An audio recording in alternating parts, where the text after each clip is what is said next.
My. It appears that the A's caught the best team in baseball napping.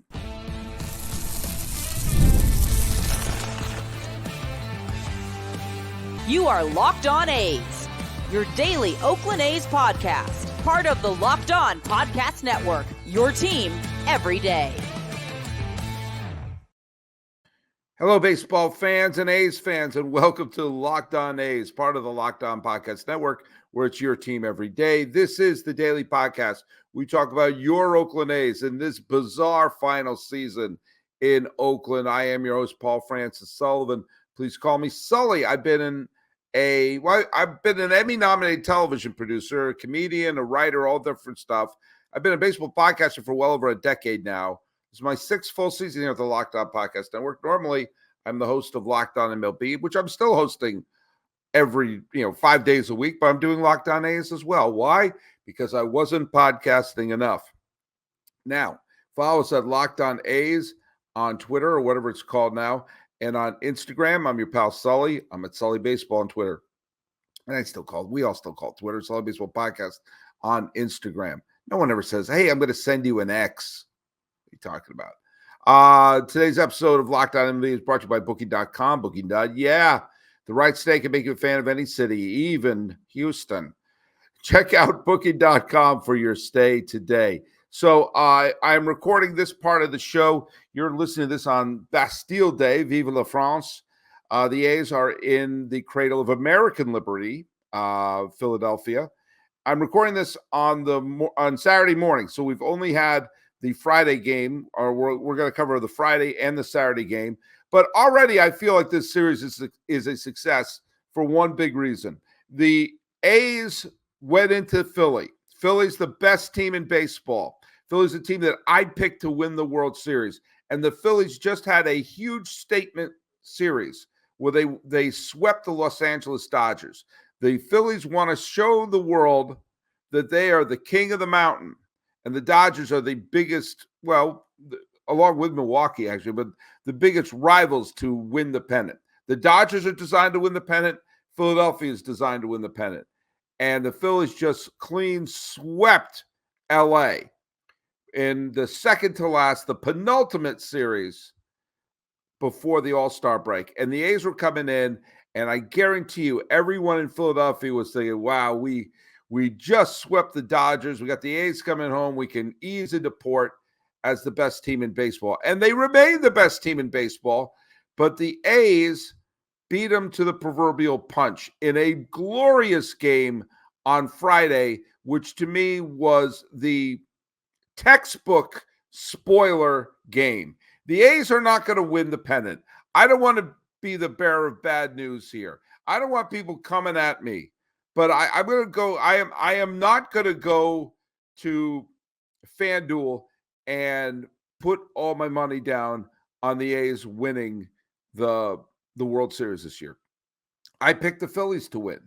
But the goal and the glory that A's fans are going to have for the rest of this year are twofold.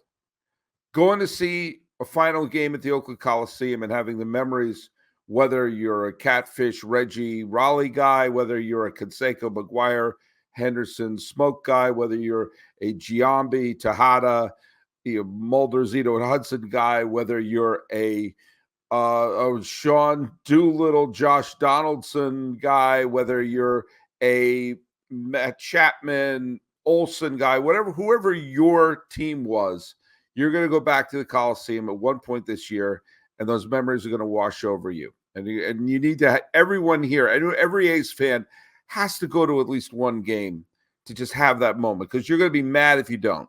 That's the first thing. The other thing is seeing cocky contenders take on the A's and getting punched in the mouth.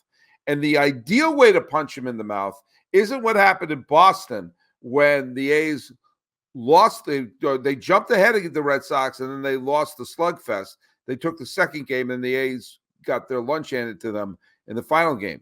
Winning game one of the series is a beautiful thing, because it's going to have the Philadelphia Phillies on their heels the entire rest of the series. They could, the Saturday game isn't going to start for about another 2 hours from when I'm recording this right now. You already know what's going to happen. Saturday game is going to be segment 2. So it's not going to, it's right now, it's about 10:30, it's about 10:45 in the morning here on Saturday when I'm recording this segment.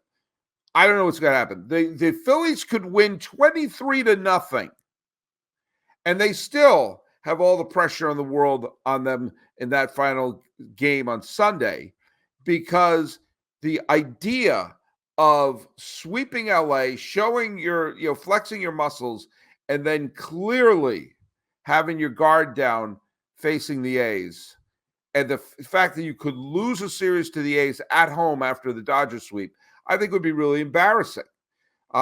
Reviewing a little bit what happened in the game on yesterday, Suarez versus Hogan Harris. Suarez is a wonderful pitcher who's having a terrific season. He was on my All-Star. I did a show on Locked On MLB where I did my All-Star picks. Ranger Suarez was one of my All-Stars. The Phillies got 2 quick outs in the second inning, and then a walk. Hogan Harris started to lose his control. And then Pache gets the double. It scores Wilson, but does not score Rashawn. And then Schwarber loads up the bases with a walk. And right there, you're thinking, okay, bases loaded. They're already down 1-0. Trey Turner, All-Stars coming up.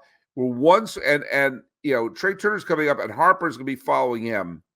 The one swing away from making this a 5-0 game in the second. I thought it, you thought it, we all thought it for ice cream. And then, okay, Harris pops him up, but it's still in a 1-0 hole. Again, 2 quick outs in the bottom of the third. And then the infield hit by Max Schumann. One of these things that when you analyze the game or when you see the highlights, they're probably not going to have the infield single by Schumann. But that was, and I'll say it, the biggest play of the game. Beating out that ground ball was the biggest play of the game. Why? Because if he doesn't, ground ball to short, end of the inning, boom, they're down 1-0, facing Harper, boom, and this parade of all-stars that they have at Philadelphia. Instead, the inning continues. And 4-pitch walk to Daz Cameron. And then Andujar gets a 1-out single. A 2-out single that scores a run. Rooker gets a single. Langoliers gets a single. And next thing you know, what should have been a 1-2-3 inning, and the A's walked away with a 3-1 lead. And notice how they did it. No home runs in that inning. They beat out infield single, worked the walk, base hit, base hit, base hit. Next thing you know, you had a 3-1 lead. It was 3-2 because the Phillies scored a run, but then in the 5th, single, walk, another single, walk. All of a sudden, it's 4-2. Granted, they got Butler hits the 2-run home run to pad the lead 6-2, and they would need that because the Phillies try to rally. But in the end, think about what happened. I said, what are the ways that the A's can win games? They have to avoid allowing the other team to have the big inning. The Phillies scored 1 run in the second and 1 run in the third, and that's it. They loaded the bases in the second. They only got 1 run out of it. They had runners in scoring position all game long, and they couldn't get the big hit. They couldn't get the big moment. They had the RBI double by Pache, which, as I said, I don't understand. They could have got that second run in, and Sosa got a 2-run single that scored 1 run. But that was an inning where they had first and second, nobody on. They had bases loaded in the second inning. They had runners in scoring position. Philadelphia had runners in scoring position in the 9th. They couldn't get the big inning. And the A's scored, and they only had the 1 home run, the pinch hit by Butler. But it was about get runners on, put balls in play. It was the textbook A's win. Hand the ball to Miller. Doesn't matter if it's a safe situation. Close out that first game and put Philadelphia on their heels. If the A's can play like this more often, this would be a way that they could pick up, heaven forbid, a win or 2 or 3 along the way. Avoid the big inning. Phillies couldn't break it open. And don't make dumb mistakes. They didn't make any big errors or anything like that. And find ways to score that don't rely on the home run. All 3 of those things happened. The A's went to Philadelphia and played the best team in baseball and won game 1. I don't know what's going to happen on Saturday. We're going to find out really soon. But let's see. If they win game 2, then holy Toledo, this could be a thing of absolute beauty. So let's check it out. We'll see what happens. And we're going to check out game 2, which starts in just a little bit. But first, I went to Philadelphia a couple of years ago. I went on a baseball trip. I went to see a game at Citizens Bank Ballpark, and I'm a big Revolutionary War fan. I went all around. I went to all the places, the Independence Hall and everything, ran up the Rocky Steps, saw a bunch of friends and family who lived down there. It was a fabulous time, and I found myself an absolutely terrific place to stay right downtown, and it was wonderful, walking distance to everything. Where did I find it? I found it at Booking.com. Booking.com is the place to go, and they are sponsoring today's episode. Booking.com, Booking.yeah.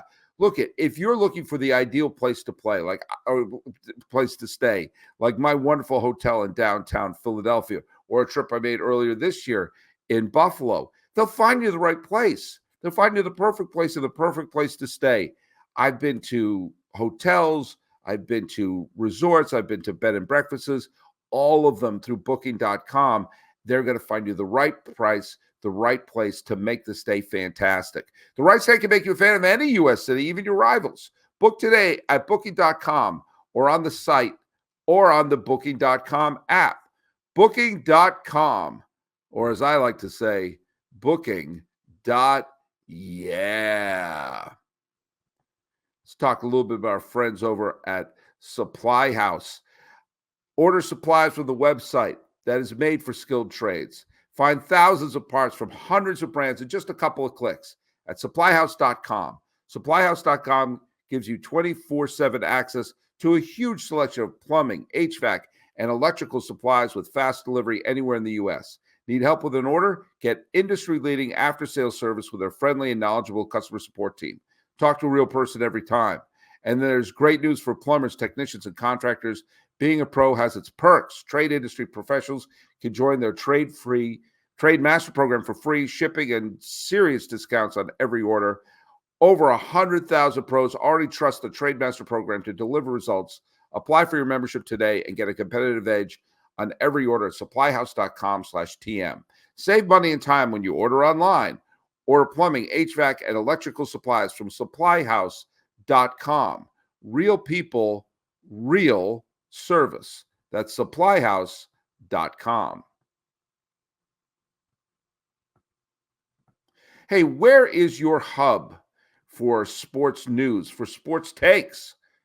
Make your switch to Locked On Sports today, a free 24/7 sports streaming channel programmed to bring you the biggest sports stories out there. Locked On Sports today brings you can't-miss analysis, opinions, and news, streaming 24/7 on YouTube or the free Amazon Fire TV channel app, part of the Locked On Podcast Network, where it's your team every day. All right, so the Saturday game is done, and look, I understand.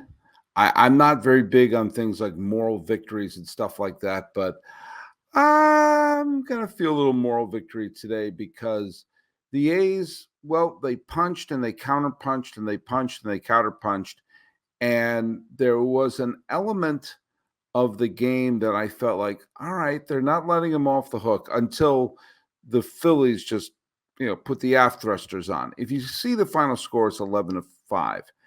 And it did kind of remind me a little bit of the game against Boston, where the A's got out to the early lead and then the Red Sox started pounding them. But this game actually played a little bit better than that. Now, how many of you, just be honest with you, when Brown got the double to make it 1-0, were you thinking, oh boy, oh boy, oh boy? I know I was. I was thinking a little boy, oh boy, oh boy, oh boy. Then Castellanos hit the home run, and suddenly the Phils had the lead. But then Geloff hit the home run. And I kind of like this. I like that throughout the game, the A's counterpunched.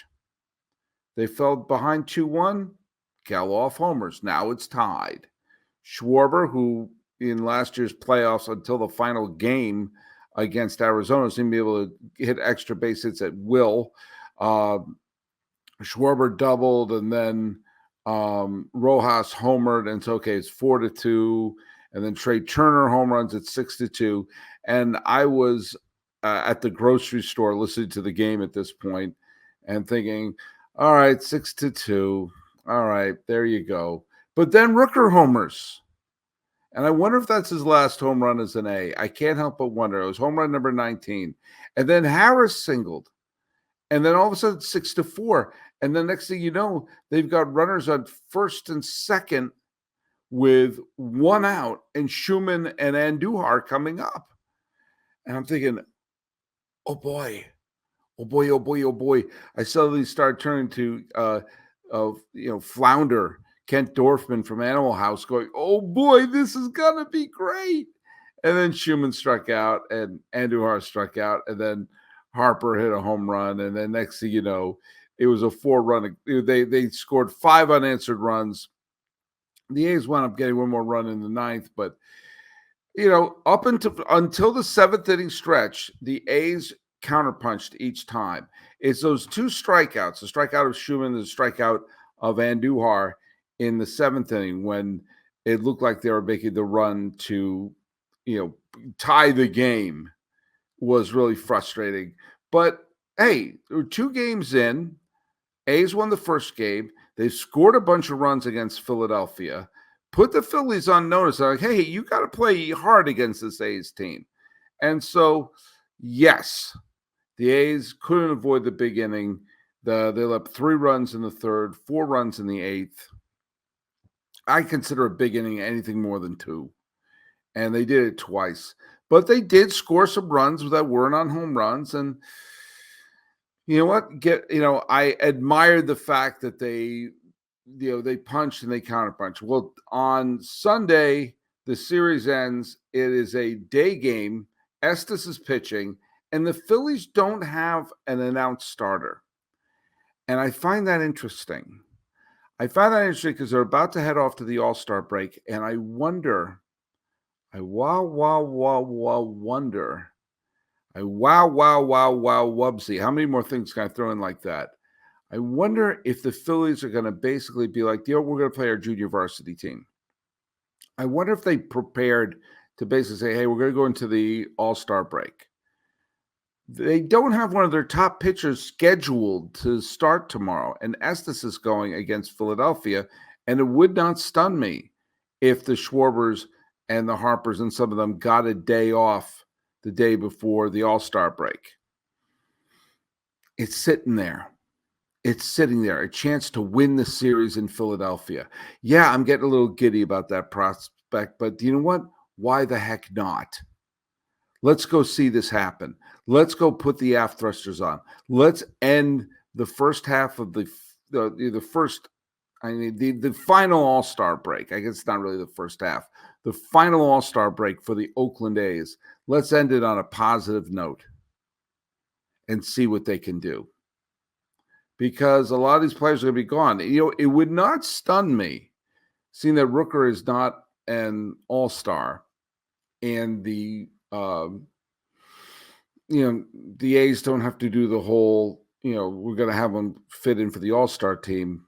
It would not stun me if Rooker does not come back with a team but stays in Philadelphia. I think Rooker, all due respect, Jeff Carr and Locked On Reds, I know he wants Rooker to be on the Reds. He makes the most sense in Philadelphia. They need another outfielder. They need a big hitter in the middle of that lineup to go along with everyone else. Rooker would fit in absolutely perfectly. Absolutely perfectly. So we'll see what happens. But in our final segment, we're going to talk a little bit about the team that gave the A's their first back-to-back championships. I am going to see some quality games this year. I'm going to games in San Francisco, Oakland, San Diego, Los Angeles, Anaheim. I'm even a game in Sacramento. Where am I going to get those tickets? I use Game Time. Game Time is an authorized ticket marketplace of Major League Baseball, which makes getting tickets faster and easier. Prices on the Game Time app actually go down the closer it gets to first pitch. With killer last-minute deals, all-in prices, and views from the seat, the lowest price guarantee, Game Time takes the guesswork out of buying baseball tickets. Now, I love that they got the last-minute deals. You can save up to 60% buying last minute for sports, but also for concerts, comedy, theater, and everything else. When I go to the ballpark, I have my place where I like to sit. I don't like to sit field level, but I don't want to sit in the nosebleed seats. I like that second deck behind home plate, a little bit up the first base line. So I go to the zone deals. I find sections in that area that I like. They get me the best deals. How's the seat? I go to the seat view. I get a panoramic view of the seat before I buy it. Hey, that looks pretty good. Take the guesswork out of buying baseball tickets with Game Time. Download the Game Time app, create an account, and use code LOCKEDONMLB for $20 off your first purchase. Terms apply. Again, create an account and redeem the code LOCKEDONMLB for $20 off. Download Game Time today. Last minute tickets, lowest prices. Do you know what they are? I'll tell you exactly what they are. They're guaranteed. This is a reminder that Locked On has launched the first ever national sports 24/7 streaming channel on YouTube. Now it's available on the Amazon Fire in the free Fire TV channel app. Locked On Sports Today is here for you 24/7, covering the top sports stories of the day with local experts of Locked On, plus our national shows covering every league. Find Locked On Sports Today now available on the free Fire TV channel app. The A's and the Giants faced off in the second World Series played in 1905, and that's going to be the topic of a future podcast. And they met again in 1911. The A's and the Giants would wind up play each other several times, mainly between New York and Philadelphia. But of course, in 1989, they did so again between Oakland and San Francisco.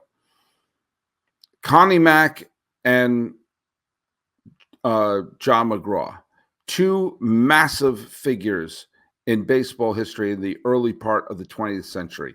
If you had told anyone then that not only would John McGraw and Connie Mack be relatively obscure figures in baseball history, unless you're a baseball fan and baseball historian type, you'd think you were crazy. But also you told me, guess what? The Giants and the A's would move from New York and Philadelphia, respectively. Again, crazy. These are the two dominant teams. Alas, it didn't work out that way, and now the A's are a vagabond club. But back then, they were the toast of Philadelphia, and in 1911, they were the defending World Series champion, and they went to the Polo Grounds on Saturday, October 14th, to face off against Christy Mathewson. The last time Mathewson faced the A's in the World Series, we'll talk about this later, was in the 1905 World Series, where he threw, say it with me, folks, 3 complete game shutouts against the A's. He would then set the record in 1911 with 28 consecutive shutout innings, stretching back to 1905. It would be a record that would be held until Babe Ruth would do it. That record would later be snapped by Whitey Ford. And it was 2 Hall of Famers, Christy Mathewson and Chief Bender. And in game 1, the Giants won 2-1. And it was considered to be the Giants were the favored team of the two, despite the fact that the A's were the defending champs. Eddie Plank, yet another Hall of Famer, pitching against Rube Marquand. And Frank Home Run Baker got a 2-run home run in the 6th inning to give the A's a 3-1 lead. And then Christy Mathewson, who was the can't-miss superstar, threw a shutout into the 9th inning. And suddenly, Frank Baker hit another home run to tie the game, and then reached on a single and scored. Frank Home Run Baker wasn't like the greatest home run hitter of all time. He was a home run champion, but it was his frequency of home runs that he hit in the 1911 World Series that gave him that moniker. Mathewson threw basically a masterpiece again in Game 3, but this time he was the hard luck loser. In Game 4, the A's won again, but lest we forget, there was a 6-day delay between. It was a full week. Game 3 was played on a Tuesday. Game 4 was played on the next Tuesday because of the pouring rain in Philadelphia. And it's interesting, the A's and the Giants would have another World Series with a massive delay in it. That was, of course, the Earthquake Series in 1989. This gave a chance for Christy Mathewson to pitch again. And New York gave him a 2-run lead before Philadelphia even came to bat.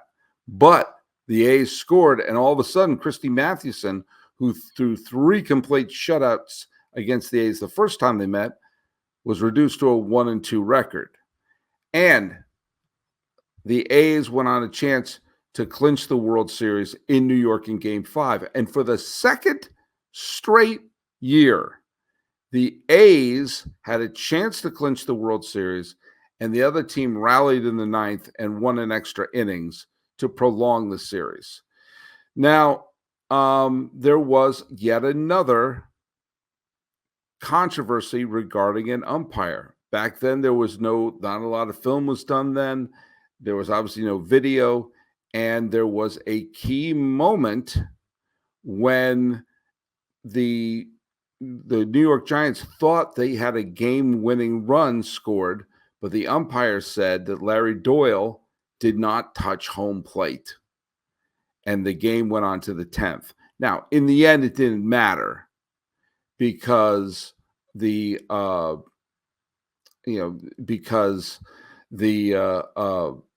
Giants wound up winning it in 10 innings anyway. But it's, again, we don't know how many blown calls were made in key situations. The World Series was extended to a 6th game, and Chief Bender had the ball, and this time Bender got the victory. The A's clobbered the non-Christy Mathewson pitching Giants in Game 6, and in Shibe Park, they became back-to-back World Series champs. And the A's pitching staff absolutely stymied the New York Giants. Chief Bender, if there was a World Series MVP at the time, there was none, but it would have been Chief Bender. And with that, the A's were back-to-back champions and establishing an early dynasty in the American League. They dominated the American League the first few decades and were the premier team in the American League before the rise of the Yankees. And we'll cover in some of the later championships we'll discuss from Philadelphia. A couple of years, they still did eclipse the Yankees. The next time we talk about it, we're going to bring up the first ever A's World Series appearance, where the A's basically got thumped by the Giants. But it also led to the beginning of the elephant on the logo. We're going to be doing some episodes during the All-Star break. I have one where I recorded in San Jose at a San Jose Giants game, and you keep an eye out for that. All right, follow us at Locked On A's on Twitter or on Instagram.